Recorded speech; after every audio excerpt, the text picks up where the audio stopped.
Salut les lumières, j'espère que vous allez bien. Dans cette nouvelle vidéo, je voudrais parler avec vous de la sécurité dans le couple. Alors, qu'est-ce que j'entends par sécurité dans le couple? Quand on parle de sécurité, il faut aussi parler d'insécurité. Et le couple, c'est l'endroit où il y a le plus d'insécurité. Pourquoi? Parce que dans le couple, on prend son cœur et on le met sur la table, en espérant que l'autre fera de même et on prendra soin l'un de l'autre. Mais en mettant son cœur sur la table, en même temps, on prend le risque qu'il soit écrasé par l'autre. C'est pour ça qu'on ressent une telle insécurité.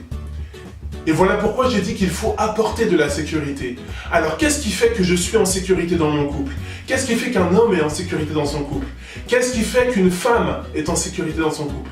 Qu'est-ce que je fais pour que ma femme se sente en sécurité? Qu'est-ce qu'elle fait pour que je me sente en sécurité? C'est ce que nous allons voir tout de suite. Un homme va se sentir en sécurité dans le couple pour au moins deux raisons. La première, c'est la confiance. La confiance que sa femme lui accorde. Parce qu'il est amené à prendre des décisions, à être sur le front, à devoir assumer des choix. Et il a besoin de sentir le soutien inconditionnel de sa femme. Il a besoin de savoir que, quoi qu'il arrive, on sera toujours dans la même équipe, qu'elle sera toujours avec lui, toujours à le supporter, peu importe les conséquences. Et ça, quand un homme a ça, a cette confiance-là, c'est une réelle sécurité.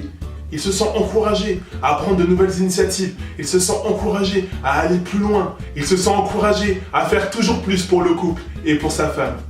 La deuxième chose qui rassure un homme dans le couple, c'est la discrétion. Qu'est-ce que j'entends par discrétion? C'est le fait de savoir que tout ce qui va se dire dans la chambre restera dans la chambre. Que tout ce qui va se dire dans la maison ne s'entendra pas au dehors de la maison.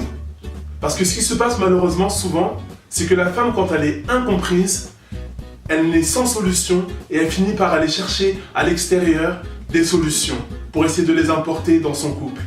Mais en faisant cela, ça paraît une bonne idée, mais en faisant cela sans consulter l'homme, elle apporte plutôt des problèmes, elle fissure un petit peu le couple, elle fissure la maison et c'est le début de la fin. Maintenant, voyons deux choses qui apportent une grande sécurité chez la femme. La première et la plus importante, c'est sa sécurité émotionnelle. Qu'est-ce que j'entends par sécurité émotionnelle? C'est quand une femme sait qu'elle peut s'appuyer sur son homme, qu'elle peut compter sur lui quoi qu'il arrive, et par-dessus tout, qu'elle puisse se montrer telle qu'elle est, sans avoir à jouer le rôle de la femme parfaite. La deuxième chose concerne la force physique de l'homme. La force que l'homme a reçue, ce n'est pas pour dominer la femme, ce n'est pas pour la soumettre, c'est pour la protéger, c'est pour la développer et c'est pour la soutenir.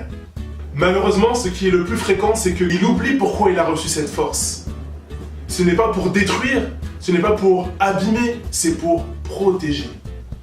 Voilà, c'est tout pour aujourd'hui. Et comme d'habitude, si vous avez été béni par cette vidéo, partagez-la massivement à tout votre entourage afin de leur permettre à eux aussi d'améliorer leur vie et la qualité de leur couple au quotidien. Et rappelez-vous d'une chose, vous êtes tous des lumières. La lumière, lui, et elle, lui, en vous.